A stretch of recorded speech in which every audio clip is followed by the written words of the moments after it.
राजकारणामध्ये आहात. राजकारणामध्ये तुम्ही छत्रपती शिवाजी महाराजांकडून काय प्रेरणा घेता? छत्रपती शिवरायांकडनं महाराष्ट्रच नव्हे किंवा मी एकटाच नव्हे तर जगभरातले सगळे लोक प्रेरणा घेतात.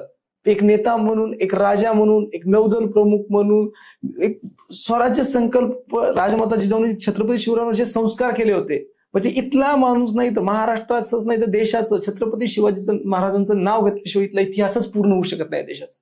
महाराजांकडून ही प्रेरणा घेतो की कधी न खचणे, कधी न थकणे, कधी न थांबणे आणि सर्व जातीला, सर्व समाजाला, सर्व घटकाला समान न्याय देऊन एकजूट करणे हे महाराजांकडून मी शिकवून घेतो. आणि कायम आयुष्यभर आणि सगळ्याच महामानवांकडून शिक्षण, आपलं महाराष्ट्राला इतिहासच महामानवांचा आहे, तर महाराजांकडून मी शिकवून घेतो आणि कायम त्याच शिकवणीवर मी चालेल.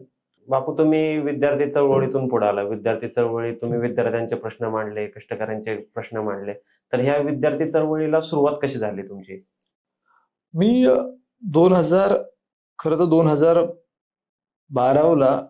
2012ला माझी 12वी झाली. फर्स्ट इयर साठी मी देवगिरी महाविद्यालय संभाजीनगरला आलो. तत्कालीन संभाजीनगरला आलो. संभाजीनगर मधनं थोडंफार, पण संभाजीनगरमध्ये जास्त काही मन रमलं नाही. मग मी पुण्यात आलो. म्हणजे विद्यार्थी चळवळ ही 2009 पासूनच, म्हणजे 2009ला 10वी झाली तेव्हापासूनच विद्यार्थी राजकारणाची आवड होती आणि पहिल्यापासून ह्या सगळ्या चळवळीत वगैरे असायचोच मी. पण खऱ्या अर्थानं सुरुवात झाली मग 14 पासून विद्यार्थी चळवळीमध्ये. पुण्यामध्ये शिक्षण MMCC कॉलेजला ऍडमिशन जसंही घेतलं तेव्हा खऱ्या अर्थानं चळवळीला सुरुवात झाली. तेव्हापासून विद्यार्थ्यांच्या प्रश्नावर बोलायला सुरुवात केली, आंदोलनाला सुरुवात केली. पहिली चळवळ कोणती केली आठवतं तुम्हाला? पहिलं आंदोलन तुम्हाला जसं सांगायला गेलं तर विद्यार्थी चळवळीतलं आंदोलन म्हणता येणार नाही त्याला, पण पहिलं आंदोलन 2014 पासून आंदोलन, त्याच्या अगोदर मी आंदोलन केले. 14ला कदाचित मला वाटतं गुडलक सावकार आम्ही पहिलं कुठलं तरी आंदोलन केलं होतं, चांगलं मोठं आंदोलन, लक्षात येत नाही सांगू. ह्या चळवळीमध्ये ज्यावेळेस तुम्ही चळवळ असते तुमची, आंदोलन असतं, आंदोलनामधला कोणता असा किस्सा आहे की तो किस्सा घडल्यानंतर तुम्हाला तुमची चळवळीला वेगळा टर्न भेटला, त्याच्यातून काहीतरी शिकला तुम्ही? शेतकरी संप झाला होता 1 जून 2016चा, 16चा असेल. तेव्हा मी शेतकरी आंदोलनामध्ये होळ, म्हणजे माझा जन्मगाव आहे होळ, तिकडं आंदोलन करत होतो. आम्ही रस्ता अडवला होता आणि तिथं मी भाषण केलं. पैकी शेतकऱ्यांच्या प्रश्नावर भाषण केलं आणि ते भाषण रात्री केलं आणि मी माझ्या फेसबुकला अपलोड केलं. त्या भाषणाचा मला फारसा काही विषय, भाषण मी फेसबुक, त्या काही व्हायरल इंडिया नावाचं एक कुठलं तरी युट्यूब चॅनल होतं. त्या व्हायरल इंडियानं ते चॅनल, ते भाषण घेतलं, त्यांच्या ह्याच्यावर अपडेट केलं. ते अजूनही तुम्हाला व्हायरल. आणि सकाळी मी झोपीत होतो तेव्हा मला बऱ्याचशा लोकांचे फोन येऊन गेले की अरे तुझं भाषण 1 लाख लोकांनी ऐकलं, 2 लाख. हे त्याला वेगळी कलाटणी बसली. 2016 मध्ये वेगळी कलाटणी बसली. आणि तेव्हा मी 2016ला 16 पासून मी 15 पासून शेतकरी पुत्र हॅशटॅग वापर, शेतकरी पुत्र, युवकांचा मित्र, शेतकरी पुत्र म्हणतात. आणि त्या व्हायरल इंडियाने ते नाव दिलं होतं की शेतकरी पुत्राचं भाषण पठ्ठ्याचा आक्रोश जगभर गाजते म्हणून. ते वळण होतं, म्हणजे ते लोकांपर्यंत जास्त पोहोचलो मी तेव्हा, तर ते एक वळण होतं. ज्यावेळेस तुम्ही विद्यार्थी चळवळीमध्ये सहभाग घेत होता, घरच्यांचा आणि मित्रांचा किती पाठिंबा होता, किती विरोध होता या गोष्टीला? पहिला प्रश्न घरच्यांचा, तर घरच्यांचा माझ्या राजकारणाला विरोधच होता, विद्यार्थी चळवळीला विरोध होता. माझ्या वडिलांना परिस्थिती अभावी, शिक्षण, माझे वडील वेल एज्युकेटेड आहेत, ग्रॅज्युएटेड आहेत, माझे वडील चांगली इंग्लिश लिहितात, बोलतात, पण वडिलांना शिक्षण परिस्थिती अभावी मिळालं नाही. पण आम्हाला मिळत असताना मी शिक्षणाकडे लक्ष देत नव्हतो. मी प्रामाणिकपणे सांगतो, राजकीय रस वाढत गेला. वडिलांचा कायम विरोध होता, यार आपल्या पोटाचं बघावं आपण, आपलं काम नाही राजकारण करणं. त्यांचे ती बोल आज मला खरे वाटतात का, तर राजकारण करणं हे तितकं सोपं नव्हतं. आणि मित्रांचा पाठबळ तर मला पहिल्या दिवशीपासून राजकारणात लाभलंय. माझे मित्र म्हणजे एकदम जिगरबाज मित्र, मित्रांनी भरपूर सहकार्य केलेलं आहे. मित्रांचा भरपूर पाठिंबा आहे, कायम राहिलाय. म्हणजे आजपर्यंत स्टुडिओला इथं तुमच्याबरोबर मुलाखत देतो इथपर्यंतही मित्र सोबतच आहे. बर, ज्यावेळेस तुम्ही ह्या राजकीय क्षेत्रामध्ये येता, सामाजिक क्षेत्रामध्ये येता, त्याच्यासाठी मानसिक आधार असणं किंवा मानसिक दृष्ट्या माणूस खंबीर असणं हे महत्वाचं आहे. तर ज्यावेळेस तुम्ही या चळवळीमध्ये होता की अशी कोणती गोष्ट झाली की त्या गोष्टीने तुम्हाला आणखी खंबीर बनवलाय मानसिक दृष्ट्या?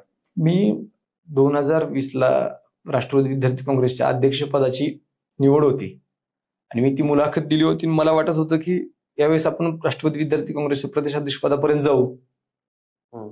आणि माझे सगळे सहकारी मित्र किंवा सगळ्यांना वाटत होतं किंवा मला लाडानं बापू म्हणतात, प्रेमानं बापू म्हणतात, काही दया म्हणतात, किंवा बापू तू अध्यक्ष होशील, यावेळेस होशील होतं. पण मला वाटतं त्यावेळेस माझं काम कुठंतरी कमी पडलं आणि मला तिकडनं विद्यार्थी अध्यक्षपद काय तर मी त्या बॉडीत पण नव्हतो. त्या बॉडीत पण होणं, प्रदेश संघटक पद मला नंतर मिळालं आणि तिकडं अध्यक्षपद मिळालं नाही. त्याच्यानंतर मी खऱ्या अर्थानं खंबीर झालो. राजकारणात होणाऱ्या ह्या सगळ्या गोष्टी सहन करायच्या असतात आणि अजून जोमानं काम करून आपली निष्ठा, आपलं काम साध्य करून भविष्यात आपण त्या पदापर्यंत जाऊन हे त्या गोष्टी मला खंबीर बनवलं. प्रामाणिकपणे ऑन कॅमेरा सांगतो, बनवलं. वाईट वाटलं पण खंबीर त्या बनवलं. गोष्टींनी खंबीर बनवलं. तुम्ही ज्यावेळेस पहिलं आंदोलन केलं तर त्यावेळेस काही अडचणी आल्या होत्या की जे तुम्ही एक्सपेक्ट पण केलं नव्हतं की अशा अडचणी येतील आपल्याला त्या आंदोलनामध्ये, आणि त्या आंदोलनामध्ये तुम्हाला त्या अडचणी फेस कराव्या लागल्या? आम्ही गुडलक चौकामध्ये, आम्ही मोस्टली गुडलक चौकात आंदोलन करायचो. तर त्या ठिकाणी अडचणी ह्या यायच्या की तुमचं भाषण, तुम्ही आक्रमकता असायची, तुम्ही लोकांच्या डोळ्यावर यायचा, थोडंसं भीतीचं वातावरण राहतं. पण असं काय अडचणी तर आंदोलन आणि राजकारण, समाजकारण करताना अडचणी येतात आणि त्या अडचणींना फेस करावं लागतात. त्यामुळे अडचणीला कधी कुठल्या घाबरलो नाही. आलेली अडचण फेस करत गेलो, तो स्वभाव आहे आपला. त्याच्यामुळे एवढ्या अडचणींना कधी अडचणी आल्या, अडचणी आंदोलनात काय असते, तुम्हाला उचलून पोलीस स्टेशनला नेणार असेल, तुम्हाला परत काय तुम्ही देशद्रोहीत का तुम्ही कुणाचा मर्डर केलाय का, ठेवतील परत सोडतील. अडचणी अशा काही नाही. पण ज्यावेळेस तुम्ही विद्यार्थी दशेमध्ये एक चळवळ करताना भीती असते की केसेस झाल्या तर त्या केसेस मागे होतील का? कारण आता तुम्हाला माहितीये की विद्यार्थ्यांवरती केस झाल्यानंतर त्यांच्या करिअरचा प्रश्न उभा राहतो. अगदी विद्यार्थ्याला जॉब जरी करायचा म्हणला तरी त्याला पहिलं पोलीस व्हेरिफिकेशन द्यावं लागतं. पहिलीच गोष्ट मला पहिल्यांदाच सांगितलं, विद्यार्थी दशेत केसेसला कधीच घाबरलो नाही. पुणे विद्यापीठामध्ये मी आंदोलन केलं. ते जेव्हा पदवी प्रदान सोहळा होता, त्या सोहळ्यामध्ये मी पुणेरी पगडीला विरोध केला होता की पुणेरी पगडी नको, फुले पगडी हवी, जी की विद्वत्तेचं प्रतीक आहे, शिक्षणाचं प्रतीक आहे, स्वातंत्र्याचं प्रतीक आहे. तेव्हा आंदोलन केलं होतं. ते जोरदार आंदोलन केलं, विरोध केला, भीती नाही वाटली. बरं. तुमच्या बरोबर जे लोक होते, असं वाटलं का तुम्हाला की हे लोक आता सुरुवातीला आपल्या बरोबर आहेत पण जसं जसं अडचणी वाढतील आंदोलनामध्ये ते मागे पडत गेले, ते आंदोलनामध्ये सहभागी झाले नाही? नाही, असं कधी वाटलं नाही. माझ्यासोबत माझा मित्र आहे ऍडव्होकेट विजय गिड्डे होता. तो मी सोबत आंदोलन केले त्यानं. तो बऱ्यापैकी अभ्यास करायचा. तो करायचा अभ्यास, तो अभ्यास करून आंदोलन करायचा. मी 100% विद्यार्थी चळवळ झोकून दिलं होतं. तो तेव्हा असं भाग नाही. आणि हे बघा, हे राजकारण आहे.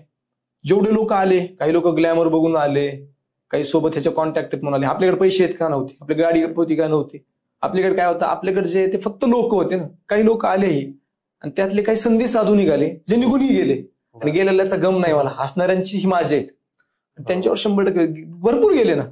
ज्यांनी नाव मिळवलं, प्लॅटफॉर्म मिळवला, माझ्याकडनं कॉन्टॅक्ट काढून निघून गेले. त्यांना शुभेच्छा आहेत, कायम शुभेच्छा आहेत. आणि परत त्यांना शुभेच्छा द्यायला माझ्या दारात ही फक्त एक झलक होती. संपूर्ण व्हिडिओ पाहण्यासाठी आताच भेट द्या आमच्या YouTube चॅनलला. लिंक बायोमध्ये आहे, लगेच क्लिक करा.